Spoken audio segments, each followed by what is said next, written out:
मेरे साथ है खेल पत्रकार मनोज जोशी जी, जिनका बहुत ही बड़ा नाम है और ये बड़ी बड़ी जो इवेंट होती है क्रिकेट की होती थी पहले, तो उनमें कमेंट्री भी की है और बहुत सारा इन्होंने अपना योगदान खेल के विषय में दिया है। और वो किताब भी आपने लिखी थी ना जी, वो भारत के 10 शीर्षस्थ पहलवान, हाँ, भारत के 10 शीर्षस्थ पहलवान जो किताब है वो भी मनोज जोशी जी ने लिखी थी। और उसको लिखने के लिए इन्हें इतना संघर्ष करना पड़ा था, विदेशों में जाके जो वहाँ के संगठन थे उन पे से उन्होंने कोई विवाद ये ना हो कि पहले नंबर का मैं हूँ दूसरे का वो, तो पॉइंट में करवाया था इन्होंने सब कुछ कि फला मेडल पे या फला जो पार्टिसिपेट है उस पर इतने पॉइंट होंगे, बिल्कुल पारदर्शिता से। यदि इस तरह से हर चीज हो तो कभी कोई समस्या ही ना हो। तो सर जी आप पहले अब अपने विषय में थोड़ा परिचय दिया आपको इस तरह से। देखिए जी, मैं पेशे से खेल पत्रकार हूँ, कमेंट्री करना मेरा शौक रहा है और एशियन गेम्स 5 एशियन गेम्स और 5 ओलंपिक और नेशनल गेम्स लगातार मैं कमेंट्री करता रहा हूँ। मुझे अवसर मिला, ईश्वर की कृपा है और अच्छा लगता है जब खेल प्रतिभाओं को हम आगे बढ़ाने का एक जरिया बनते हैं। तो इससे अच्छी बात नहीं हो सकती, क्योंकि जितने खिलाड़ी हैं उनको जब तक आप आगे नहीं बढ़ाएंगे, आगे बढ़ाने के लिए जो मंच है, प्रमोटर्स चाहिए, कमेंटेटर्स चाहिए, पत्रकार चाहिए जो उनकी प्रतिभा को आगे बढ़ाएं। तो वही बस अब उसी ध्येय के साथ हम लोग अपना काम करें। जो आपने किताब लिखी थी वो भारत के 10 शीर्षस्थ पहलवान, तो उसमें उसे लिखने का विचार कैसे आया? दरअसल क्या होता था कि मैं सबसे पहले मैंने एक महाराष्ट्र की जो कुश्ती कला है उस पर एक किताब लिखी थी। जिस भी पहलवान के पास हम जाते थे बड़ा निराशा होती थी कि भाई होना तो अच्छा लगना चाहिए, लेकिन हमें निराशा ये होती थी हर पहलवान अपने आप को नंबर 1 कहता है कि मैं दुनिया का, इंडिया का नंबर 1 पहलवान। अब एक आम आदमी ना भ्रमित हो जाता है, उसको बहुत स्थिति स्पष्ट नहीं हो पाती। तो उन दिनों यूनाइटेड वर्ल्ड रेसलिंग का नाम होता था फीला जो है वो कुश्ती की अंतर्राष्ट्रीय संस्था होती थी। तो उन्होंने जो अपने कॉन्टिनेंटल इवेंट्स में, वर्ल्ड चैंपियनशिप में, ओलंपिक में जो रैंकिंग का जो क्राइटेरिया रखा था, उन्हीं मानदंडों को हमने भी स्थापित किया और उस आधार पर खिलाड़ियों की रैंकिंग तय की। भारत में ऐसा पहले कभी नहीं हुआ था। और उस आधार पर 2007 में जब 2008 में जब सुशील का मेडल आया, उससे ठीक पहले ये किताब छपी थी। तब उदय चंद जी नंबर 1 पहलवान रहे और ये बड़े हरियाणा के लिए नहीं बल्कि देश के लिए गौरव की बात है कि एक ऐसा खिलाड़ी जो 1961 के वर्ल्ड चैंपियनशिप में जिन्होंने मेडल जीता हो और उनसे पहले व्यक्ति ओलंपिक में 3 बार ओलंपिक में उनकी भागीदारी रही हो, एशियन गेम में मेडल हो, कॉमनवेल्थ गेम्स में कमाल का प्रदर्शन हो, तो ऐसे खिलाड़ी को विस्मृत कर दिया जाता है, भुला दिया जाता है, जो हम सब के लिए बहुत शर्म की बात है। एक चीज और है सर, मेजर ध्यानचंद जी हो, मैं उनके घर भी गया एक बार, और या उदय चंद जी, मेजर ध्यानचंद जी को भारत रत्न के लिए मतलब कोई ध्यान नहीं दिया गया, उदय चंद जी को पद्मश्री के लिए भी कई बार जो रिक्वेस्ट भी की गई कोई वो नहीं गया। तो ये जो इस तरह की निराशाजनक चीजें है, वो किस रूप में देखते हैं सर? देखिए, बहुत गुस्सा भी आता है, शर्मनाक है।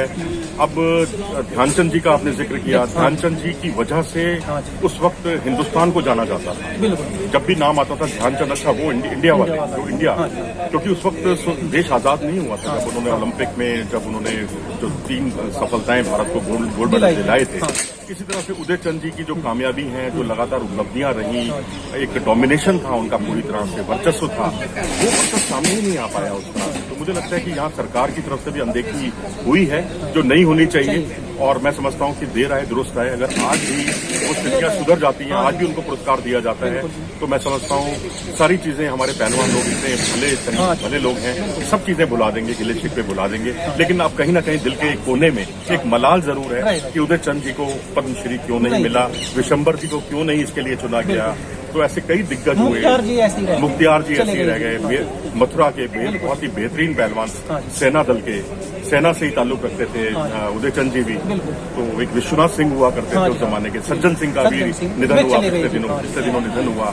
तो ये सारे पहलवान जो है हाशिए पर रहे। मैं समझता हूँ मेन स्ट्रीम में इनको बहुत आगे बढ़ाया जाना चाहिए। और जो ध्यानचंद जी थे वे तो इतने स्वाभिमानी थे, उनका लड़का बताया था जब मैं उनके घर पर गया, अशोक जी से हाँ जी, मैं उनके घर ही गया था, तो अशोक जी ने बताया था कि पिताजी ने कोई वो थी गैस एजेंसी या पेट्रोल पंप हो, मतलब उस कागज पे साइन करने से मना कर दिया था कि भाई मैं मांगूंगा नहीं, मैं साइन नहीं करूंगा। कितने स्वाभिमानी थे उस वक्त के पहलवान या उस समय के खिलाड़ी, तमाम खेलों के कितने स्वाभिमानी हुआ करते थे। और पैसे का कोई उनको वो नहीं था। कोशिश यही होती थी कि देश के लिए मेडल जीतना है और वही उनकी सबसे बड़ा कर्म था। और उस कर्म के बदले में मैं समझता हूँ ये उसकी भरपाई भी नहीं होगी, मैं तो कहूँगा उनका सम्मान होगा, इससे पुरस्कार का सम्मान बढ़ेगा। बिल्कुल, पुरस्कार की पहचान ही इन लोगों से है। इस तरह के लोगों को दिया जाएगा तो पुरस्कार की तो और भी सम्मान बढ़ेगा। बिल्कुल जी, पुरस्कार का सम्मान बढ़ेगा और ऐसे दिग्गजों को आगे आना चाहिए, बल्कि आगे लाने का काम करना चाहिए। एक पूरी मुहिम चढ़नी चाहिए। बड़ा अफसोस होता है कि जब हमें पता चलता है जंतर मंतर पर ध्यानचंद जी को भारत रत्न अवार्ड दिलाने के लिए धरना प्रदर्शन किए जाते हैं और मिलता कुछ नहीं, और फिर भी हासिल कुछ नहीं होता। हम देखो, सचिन तेंदुलकर अपने आप में बहुत बड़े खिलाड़ी हैं, हम उनका बहुत सम्मान करते हैं, लेकिन सचिन को मिला, बहुत अच्छी बात है, शुरुआत हुई, लेकिन अब उस परंपरा को आगे भी बढ़ाना चाहिए। ध्यानचंद जी को ये अवार्ड देना चाहिए। तो सर आपके कितने में है वीडियो रिकॉर्ड? देखो जी, मैंने वीडियो 6000 से ज्यादा मैं वीडियो कर चुका हूँ और 4-5 हजार मेरे आर्टिकल हैं 3 दशकों में। और उसके अलावा दंगल फिल्म में एक भूमिका मुझे मिली थी और क्योंकि गीता फोगट की ओरिजिनल कमेंट्री मैंने की थी, तो उस आधार पर आमिर खान और उनकी जो पूरी टीम थी उन्होंने मुझे उसके लिए चुना और बुलाया था कमेंट्री के लिए, रोल दे दिया उन्होंने मुझे कुश्ती एक्सपर्ट का। तो मैं उनका बड़ा आभारी हूँ कि उन्होंने इस दिशा में कम से कम सोचा और समाज को लेकर, एक सोशल इशू को लेकर उन्होंने फिल्म बनाई थी, जिसमें रेसलिंग को आधार बनाया। मैं समझता हूँ ऐसे ही कई ऐसी फिल्में बनी जिसमें हॉकी को भी आधार बनाया गया और चली भी है। फिल्में बहुत पसंद की जा रही हैं। बिल्कुल, एथलेटिक्स में आप देखिए मान सिंह तोमर, जिसे नेशनल अवार्ड मिला। तो ऐसी फिल्में बननी चाहिए जो देश को एक नई दिशा दे। तो ये थे दोस्त हमारे साथ मनोज जोशी जी, नमस्कार।